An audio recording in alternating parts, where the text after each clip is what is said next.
Very good evening, friends. Welcome to your daily dose of market analysis. आपके अपने channel stock गुरु NKS में, जो channel totally dedicated है index traders के लिए और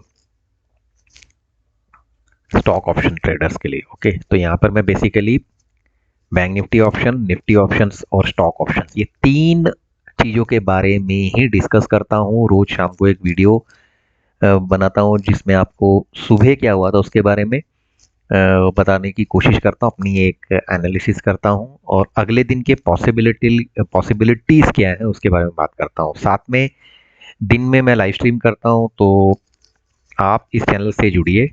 काफ़ी हद तक इस चैनल को मैंने बनाया ही सिखाने के पॉइंट ऑफ व्यू से है। इसको भी अगर आप देखेंगे तो मुझे तो लगता है आपकी गलतियाँ कम होंगी, आपका जो अनवांटेड लॉस है वो कम होगा। ऑलमोस्ट एवरी टॉपिक टच्ड रहेगा इसमें, और मैं अराउंड 6 इयर्स के अपने हार्डकोर ऑप्शन ट्रेडिंग के एक्सपीरियंस को यहाँ पर इस चैनल में फ्री ऑफ कॉस्ट लोगों से शेयर कर रहा हूँ। अगर आप मेरे साथ पर्सनली जुड़ना चाहते हैं व्हाट्सएप के थ्रू, तो मैंने अपना नंबर दिया हुआ है, तो उसके थ्रू आप जुड़िए, तो आपको एक ज़्यादा डेप्थ गाइडेंस मिलेगा वहाँ पर, राइट। तो अब शुरू करते हैं मार्केट ने एक्चुअली क्या किया। तो पहले हम देखते हैं ओवरऑल मार्केट का क्या सिनेरियो था। तो इस तरह से सेक्टर वाइज मार्केट का परफॉर्मेंस रहा आज। और सबसे पहले अगर हम देखें बैंक निफ्टी और निफ्टी को, तो पहले अगर बैंक निफ्टी की तरफ शुरुआत कर लेते हैं। कल 41,731 पे क्लोज हुआ बैंक निफ्टी, ओके। और अच्छा खासा गैप अप इसको ओपन मिला, मतलब बहुत बड़ा भी नहीं मिला, तो कम से कम 200 पॉइंट किसी हिसाब से कम नहीं होते। और जिस चीज़ का डर था वही हुआ, ये ऊपर में जाके बैंक निफ्टी फंस गया। तो ये मैं आपको कोशिश करता हूँ, 15 मिनट का चार्ट है ये। ऊपर में जाके ये फंसा। पहली कैंडल बहुत बढ़िया तरीके से, अगर आप देखिए पहली कैंडल को ध्यान से, तो 925 से ओपन होता होता इसने एक हाई बनाया ऑलमोस्ट 980 का, और वही पूरे दिन का हाई रहा। तो पहली कैंडल तो ऐसा लग रहा था कि कुछ कमाल कर ही जाएगी, बट ऐसा कुछ नहीं हुआ। उसके बाद यही हमने देखा कि वो ऊपर जाने में स्ट्रगल करती रही मार्केट, राइट, मतलब बैंक निफ्टी। और वो स्ट्रगलिंग हमको दिख रही थी बिकॉज पीएसयूज और प्राइवेट बैंक्स में इशू आ ही रहा था, जो मैं आपको कोशिश करूंगा अगर यहाँ में दिखा सकूं तो। देखिए, कोटक बैंक हुआ, फेड बैंक हुआ या बैंक ऑफ बड़ौदा, ये छोटी कंपनियां हैं जो ऊपर थी, बट मेन कंपनियां जिसका वेटेज ज़्यादा होता उनके ऊपर प्रेशर था, चाहे वो पीएसयू की तरफ से एसबीआई था या प्राइवेट बैंकिंग की तरफ से HDFC bank. Even ICICI bank का भी ऑलमोस्ट नील कंट्रीब्यूशन था towards making it to move up. दिक्कत ज़्यादा था भाई जब इसने अपने लेवल को ऊपर से नीचे की तरफ गिराया, बट उसके बाद वो बिल्कुल फ्लैट हो गया। पूरा बैंक निफ्टी बिल्कुल फ्लैट हो गया और 41,800 से नीचे गिरने को तैयार ही नहीं था। तो अगर मैं इसको आपको दिखाता हूँ, यहाँ पर, यहाँ मैंने बहुत सारे स्टॉक्स मार्क कर रखे हैं जो अपनी वॉच लिस्ट के हिसाब से मैं रखता हूँ। लेकिन यहाँ पर अगर हम बैंक निफ्टी की बात करेंगे, तो मैं कोशिश कर रहा हूँ आपको दिखाने की, खाली बैंक निफ्टी के ही स्टॉक्स यहाँ पे दिखें। तो गिव मी ए सेकंड। ऑलमोस्ट हो गया। ये 6 बैंक हमेशा रखना, वॉच लिस्ट आपके काम की है। 80-90% यहीं से आपको क्लू मिलेगा कि क्या एग्जैक्टली हुआ, ओके। तो जैसे कि मैंने आपको बोला, कोटक बैंक के अलावा बाकी कहीं कुछ नहीं किया किसी ने भी, राइट। दिक्कत कब आई? जब ये लगभग सेकंड हाफ में हम क्लोजिंग की तरफ बढ़े, आई थिंक पौने दो दो के आसपास की बात है, तो ये गिरावट आनी शुरू हुई। आप देखिए यहाँ पर ध्यान से, तो 41,800 का जो लेवल था, जो यहाँ पर था, वो जब धीरे धीरे गिरना शुरू हुआ पौने दो के बाद, तो वापस 41,800 कभी आया ही नहीं। बहुत ध्यान से समझिए, 15 मिनट के कैंडल में मैं कोशिश कर रहा हूँ। एक बार देख लेते हैं, 15 मिनट है ना, यस। तो वहां से जब वो आया नहीं, तो वो स्ट्रगल करता रहा मार्केट, और नीचे में 41,700 और 41,800 के बीच झूलते झूलते झूलते वो कल की जो क्लोजिंग थी 41,733 की, जो समझिए यहाँ पर थी, वो जब टूटी है ना, इसको भी मैं ड्रॉ करके दिखाता हूँ। मैं बहुत अच्छे से मैंने एनालिसिस किया है, तो मैं उम्मीद करूँगा आपको जितना हो सके अच्छे से समझाऊँ भी, तो आपको विश्वास भी हो जो मैं कह रहा हूँ उस बात पे। ये देखिए, ये एग्जैक्टली क्या था, 41,733 was yesterday's closing of bank Nifty. ये जब एक बार नीचे जाना शुरू हो गया ना, और इसको स्ट्रगल करना का बैंक निफ्टी ने शुरू कर दिया, तो यहीं से इंडिकेशन आ गई थी कि मार्केट गई नीचे अब।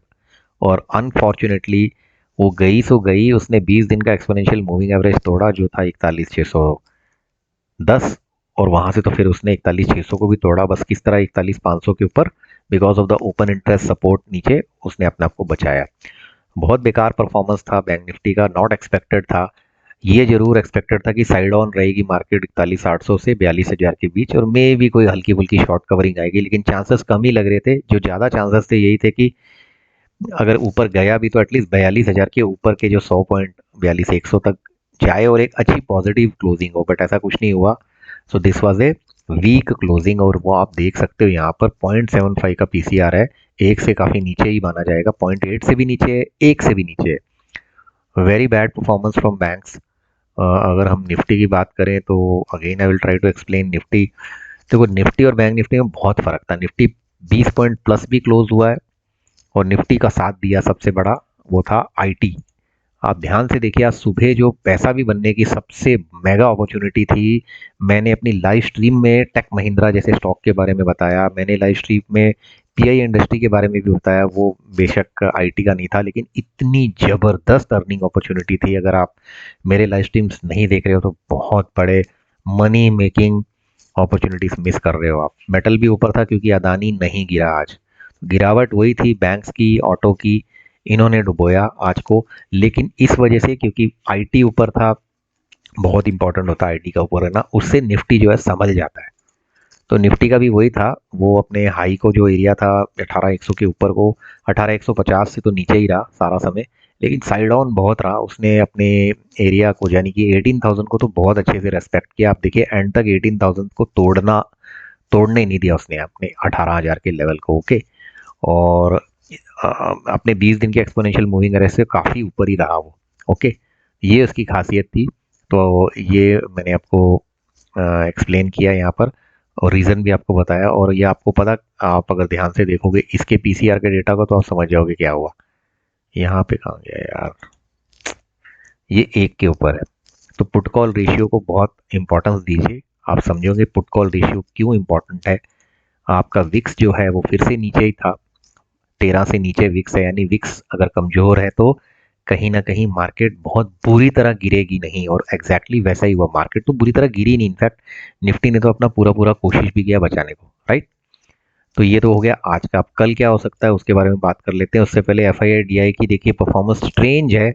मार्केट आखिरी समय में गिरी, गैप अप ओपन हुई थी, तो कहीं ना कहीं एफ आई आई की बाइंग देखिए 1 2 3 4 5 पिछले 5 दिन से, दोनों 5 में से 4 दिन F I I D I by तो कर रहे हैं। ये सेंटीमेंट तो पॉजिटिव लग रहा है, लेकिन फिर भी हम एक थ्रेशोल्ड लेवल को पार नहीं कर पा रहे हैं बिकॉज ऑफ जो पोजीशनिंग है कॉल राइटर की, वो बड़ी ताकत के साथ बैठे हुए हैं अभी भी। और कल जिस तरह से अपना निफ्टी 50 सिंगापुर में लिस्ट दिखा रहा है, तो कल काफ़ी फ्लैट टाइप ओपनिंग वापस दिख रही है मुझे। यूएस थोड़े से फ्यूचर्स जो हैं वो लाल हैं इस समय, रात के 10 बजे के आसपास को मैं देख रहा हूँ। टेक स्टॉक्स के ऊपर फिर से प्रेशर है, तो कोई ना कोई वजह से वो ऊपर नीचे, यूएस का भी मैंने 1000 बार बोला है, कोई कोई न्यूज़ से वो अप डाउन होता ही रहता है। कभी कहते हैं कहीं इन्फ्लेशन कंट्रोल में है, कभी कहते हैं नहीं है। सो उनके भी अपने ट्रिगर पॉइंट्स होते हैं, दुनिया भर का उनका डेटा आता रहता है, कोई ना कोई डेटा प्लस माइनस हुआ रहेगा, वो वजह है। तो हमारा मार्केट कल कैसे हम देखें, तो मैंने ये कुछ लाइंस ड्रॉ की हुई हैं आपके लिए, इसीलिए देखो कोई भी एनालिसिस करना है ना, एक दिन पहले का जो हाई था, एक दिन पहले का जो लो था, 20 दिन का एक्सपोनेंशियल मूविंग एवरेज, ये कुछ पॉइंट्स को, कुछ एरियाज को आपको मार्किंग करनी ही पड़ेगी, राइट। ये कुछ एरियाज को आपको मार्क करना पड़ेगा, तो इसलिए मैंने ये कुछ एरियाज मार्क किए हुए हैं। आई थिंक ये लोअर लेवल का एक, अगर बैंक निफ्टी को देखें तो अभी भी सपोर्ट 41,500 ही बनता है, और 20 डे एक्सपोनेंशियल मूविंग एवरेज है वो 41,600 है। तो यानी अगर हम बैंक निफ्टी की बात करें तो ऊपर बहुत मुश्किल है बैंक निफ्टी का जाना, यानी कि 42,000 या उसके अगला पड़ाव को पार करना will be very very very tough, because हम ऑलरेडी 41,700 से नीचे, और ये मंथली एक्सपायरी का इम्पॉर्टेंट आखिरी हफ्ता है, राइट। तो यहाँ तो वही है, ऑप्शन चेन भी वही बता रहा है, 41,500 सपोर्ट एरिया है। और ऊपर में फिर जैसे जैसे जाओगे आपको धीरे धीरे ओपन इंटरेस्ट बढ़ता हुआ दिखेगा। इसको हम और अच्छे से समझ सकते हैं, तो वो है आपका